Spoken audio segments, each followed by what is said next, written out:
Hello and welcome. You're watching NewsX. I'm Megha Sharma and this is Who's Winning 2024, powered by Statistically Speaking. Today, the subject is as controversial as it can be. It is about Ram Mandir, Babri Lock and the Muslim quota. What is it that people of the country are thinking, are reacting to this narrative war that has been taken forward to a crescendo by the BJP and the Congress? Here are the 5 questions that we asked to the people. There were as many as 1,300 and plus people who took this poll and gave their answers to these questions. I'm going to take my first question over here.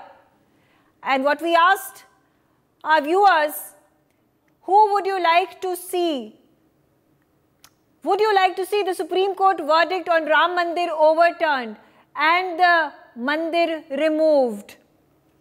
All right, 92% of the people feel that they would not like the Supreme Court verdict on Ram Mandir be overturned. There are 6% who feel that the Ram Mandir Supreme Court verdict should be overturned. Question number 2. Do you think Rahul Gandhi would want to remove Ram Mandir in Ayodhya? 91% of the people feel that no, Rahul Gandhi does not have any intention of removing the Ram temple. 7% of you feel that yes, if Rahul Gandhi and the Congress and India Alliance were to come to power, they are likely to overturn the Supreme Court verdict and they would want the Ram Mandir to be removed. Question number 3. Should Rahul Gandhi have visited the Ram Mandir in the last 3 months during the consecration ceremony and after that? 68% feel that yes, Rahul Gandhi should have visited the Ram temple after the consecration ceremony. 15% feel no, Rahul Gandhi should not have visited the temple. 17% of you feel that Rahul Gandhi may or may not have visited the Ram temple. It doesn't really matter. Are you in support of the Muslim quota? 67% of the people feel that no, they are not in support of the Muslim quota. 29% of the people feel that they are in fact in support of the Muslim quota. 4% are on the line about this. Question number 5. Who is playing the Hindu-Muslim divisive politics? Interesting, because Congress has gotten 33% of the people's vote.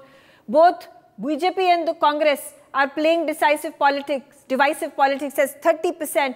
21% of the people feel that BJP is playing the divisive politics card. Others, 16% of the people feel that there are other forces, other political parties who are playing the divisive politics card this election. All right. On that note, let's start our conversation with our panelists. I'm going to start with the Congress spokesperson. I have with me Dr. Nikul Patel. He is the Congress leader. Thank you very much for joining me, sir. And my first question with regards to the Supreme Court verdict of building of the Ram temple, there have been jibes that have been taken by Prime Minister Narendra Modi, the latest one being that if the Congress and India Alliance were to come to power, the Babri lock will be put up on Ram Mandir once again. How do you view this, and particularly with regards to this survey where people do believe that if Rahul Gandhi were to come to power or if India Alliance were to come to power, they do not have the intention of shutting down the temple or removing the temple altogether? We always believe the law of the country, and whenever the Supreme Court had given a guideline, I think the first lock was removed during the Rajiv Gandhi era. And if Supreme Court had given a judgment and if Lord Rama, the temple is being built, we are very privileged and proud of to be the part of the entire country, because we always take the blessings of Lord Rama since independence. So nothing where we want to overturn, and definitely I would like to thank the people who had given their views that Rahul Gandhi or Congress government would come down, then they will overturn it. Thank you very much everyone for it. But also, you know, the question that has been repeatedly asked by the BJP is that why are the Congress leaders hesitant in visiting the Ram temple if they are accepting of the Supreme Court verdict? See, right now I would like to say in that ke kan kan mein Ram hai aur har ek manushya mein Ram basa hai. Prabhu, manushya seva is That is the Prabhu Seva and Dharma Seva. And right now we are facing the most important democratic process right now going on. And we as a congressmen are working for in the larger interest of the people of the country. We are visiting Ram Bhagwan in the kan of every Manushya of this country by going to their place and asking them that this is the way we are going to work for you. So kindly do the things. Or dusri baat, second thing I would say that there is one song in Hindi and there is one culture and Hindu saying says that chalo bulawa aaya hai, mata ne bulaya hai.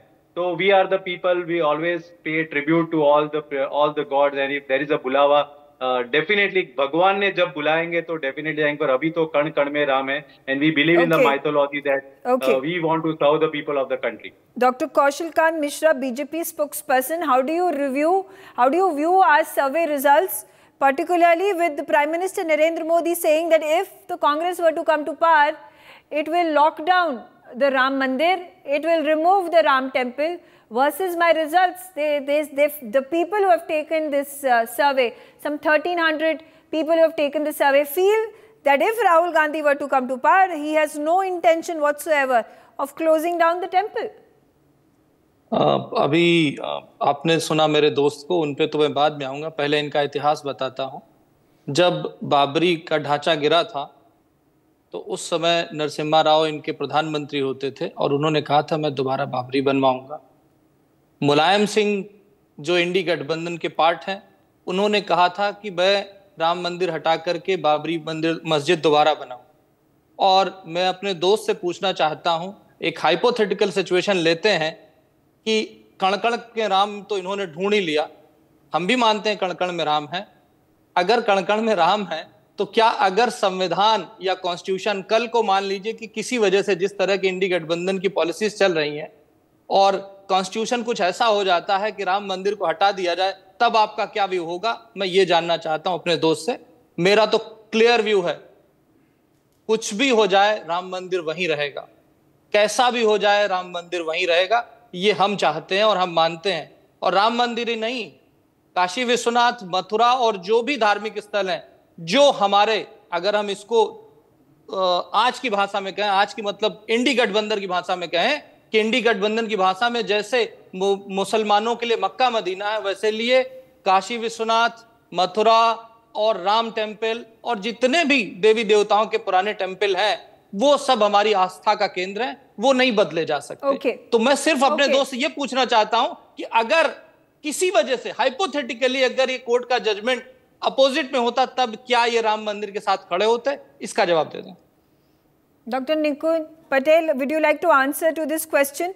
Especially because when it was Kapil Sibal who was fighting the case, Kapil Sibal was the then Congress leader and a learned advocate who was fighting the case in representing the litigants, representing the Muslim side, opposing the building of the Ram temple on the disputed side.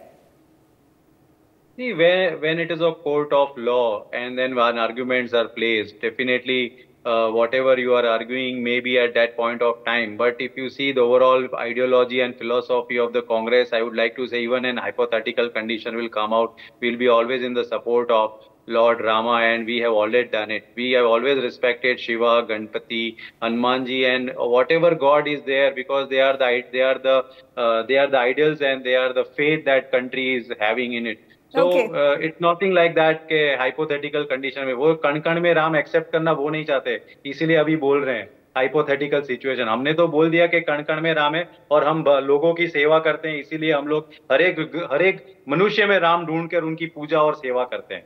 Okay, all right. Manasvi Thapar, there is the larger picture that I want to get a response from you with regards to.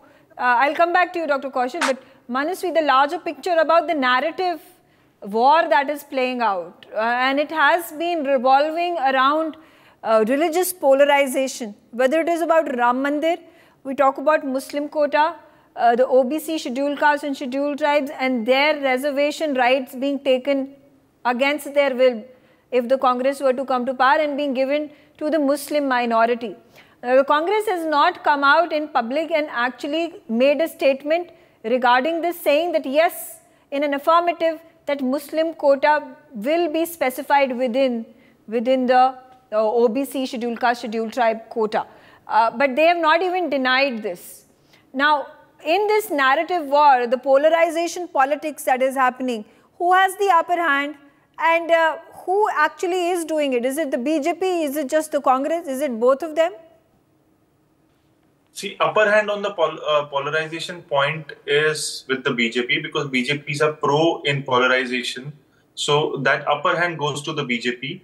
And on the second part of the question, that who is doing it, I think both the political parties are doing it. Congress has been doing it since long, and BJP is also doing it since its inception. So there's no doubt about it, that who's doing it and who's not doing it, and whose polarization is nationalistic and whose polarization is anti-national or democratic. It's not that way. It's about what suits you, what suits your narrative, what suits your polarization narrative, and that is suiting for BJP, and it's working for BJP in terms of, so BJP understands it very clearly that 80% of India's population is of Hindus, and they understand the sentiments of Hindus are attached with Bhagwan Ram, and they have been instrumental with Rath Yatra, with Bhagwan Ram and Ayodhya. So it is going to be a factor when it comes to Bhagwan Ram's Mandir, though it's a judgment which comes from the Supreme Court, but the instrumental work of BJP cannot be taken out of it. Though Congress can say in bits and pieces that Rajiv Gandhi was the one who opened the gates and everything, but the reality is there are not many takers of it. Why? Because Congress itself has not been accepting the fact that they were the ones who have actually opened the gates, and they have been very docile in their communication since beginning. Apart from that, in terms of Muslim appeasement, Congress has been, in their secular understanding of things, Congress has been blamed. Most recently, after 2014, they have been blamed and cornered by the present dispensation that they have been appeasing the Muslims more than any other religious people. So this is something which goes against the Congress. Why? Because Muslims have their further division of votes in political parties with BSP, SP, MIM, and other political parties. So this gives a disadvantage to Congress, while because the larger chunk of the population and voters comes from Hindus. So that is something which Congress has have not been able to woo since last 10 years. So this is in terms of that polarization factor. So it's very sad that we are discussing that India in 2024 is still the polarization capital of election. But since that is the real truth, we should have been discussing other developmental topics. Okay. But polarization is the key factor which your team has nailed it out. Though the sad part of our democracy, but the reality is BJP is winning in polarization factor, and Congress is on the second end of it. But you know, an important question when we talk about the Muslim quota, when we talk about affirmative action that needs to be taken, when we and this has been entrenched in our constitution with amendments after amendments being made. There has always been a 10-year extension that has continued to be given for the scheduled caste, scheduled tribes, for the OBCs, and now you have in the Modi regime another 10% for the economically weaker classes, weaker sections of the society.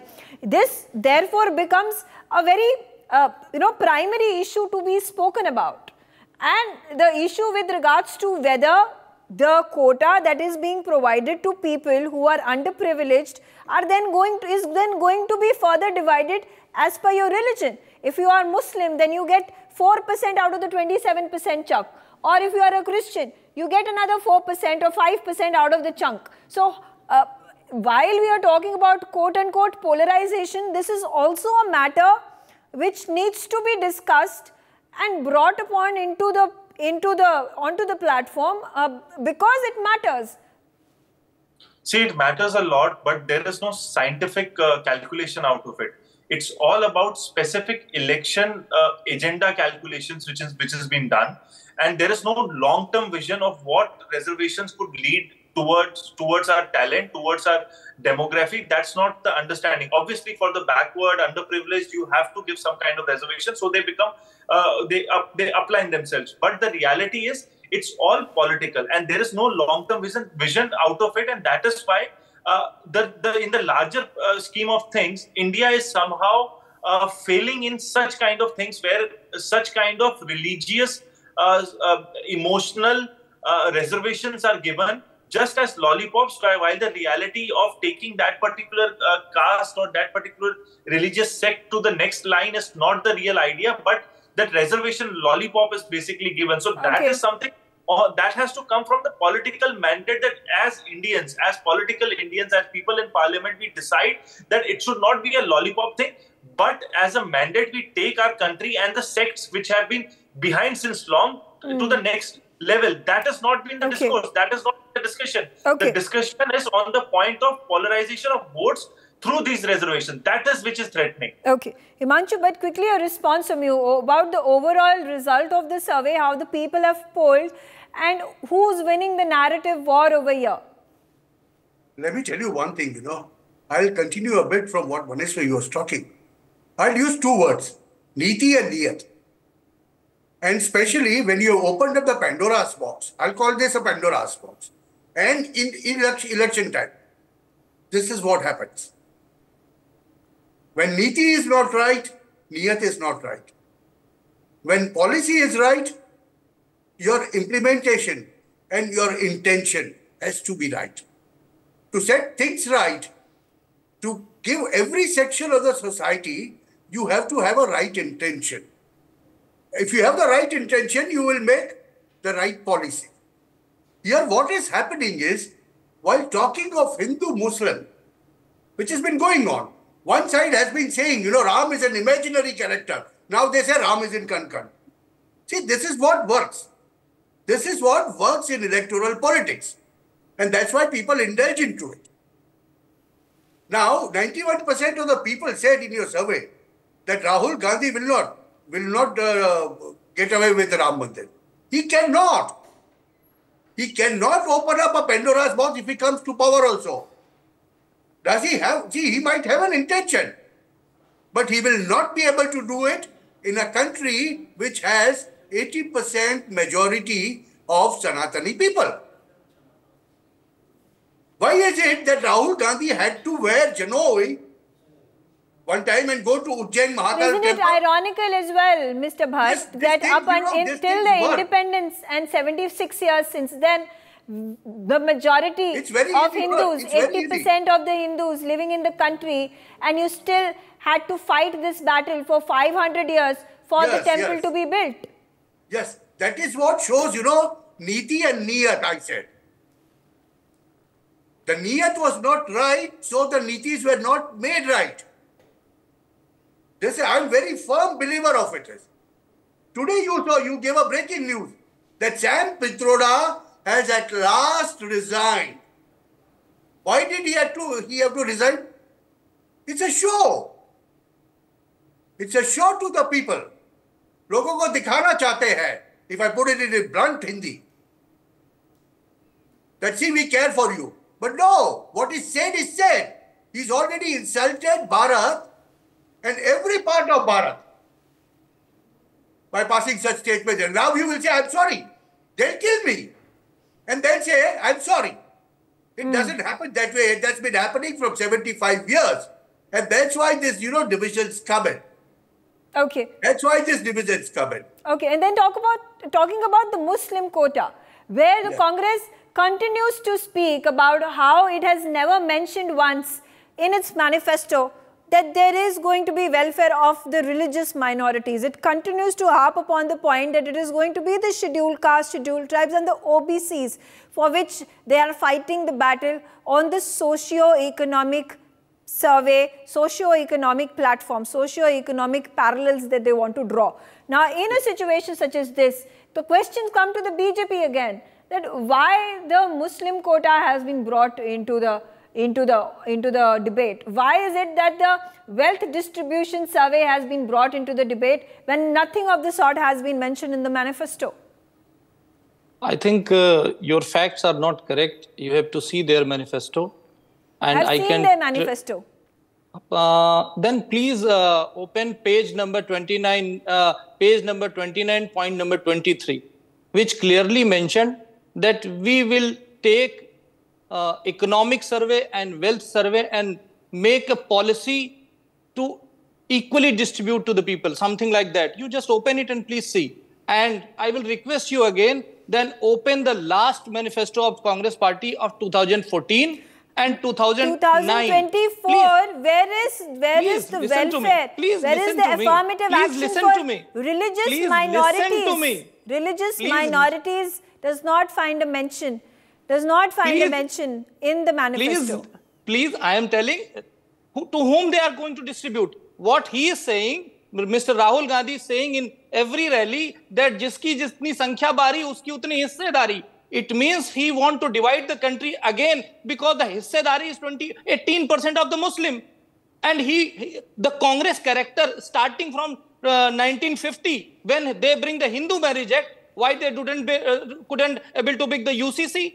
When they overturned the Sabano judgment by amending the constitution in 1972, in 1991 they bring the Worship Act. In 1992 they bring the Minorities Act, by which they divided the Hindus to the Jains, Sikhs and Buddhists. Apart from Muslim, they are dividing the Hindu and bringing up the minority. And let me complete. I want to correct your fact because it is very important. They bring, there is a Right to Education Act in 2010. They amended the Right to Education and they removed the Madrasa from the Right to Education. Why they did? They want to bring the communal violence bill. Why they want to bring the communal violence bill? Where always the majority will be penalized, not the minority. So their intention would you like to respond, Dr. Nikul Patel? I have only 15 seconds. Would you like to respond to what the BJP's leader has to say? Rahul Gandhi. 80% of the country population is Hindu as per present discussion going on. Scheduled caste, scheduled tribe, OBC, whatever benefits they have been getting since independence, they are not Hindu. That the policy and Niyat boy, my friend is telling, I would like to say, we have Niyat as well as Niti, and that is why the country is being at this particular state. We have tried to bring the socio-economic development, all the part of the country. If you don't want to accept it, don't accept it. People of the country and surveyed rightly said that Himanshu, we are in the favor of everything. Fair enough. Himanshu, you want to make a quick point before I wrap this up? Very controversial, and with only one particular fact that since we have no time, agenda very clearly says we do not believe in majoritarianism. That effectively means they believe in minority. That effectively, very clearly means they believe in minorities. They do not believe in majoritarianism.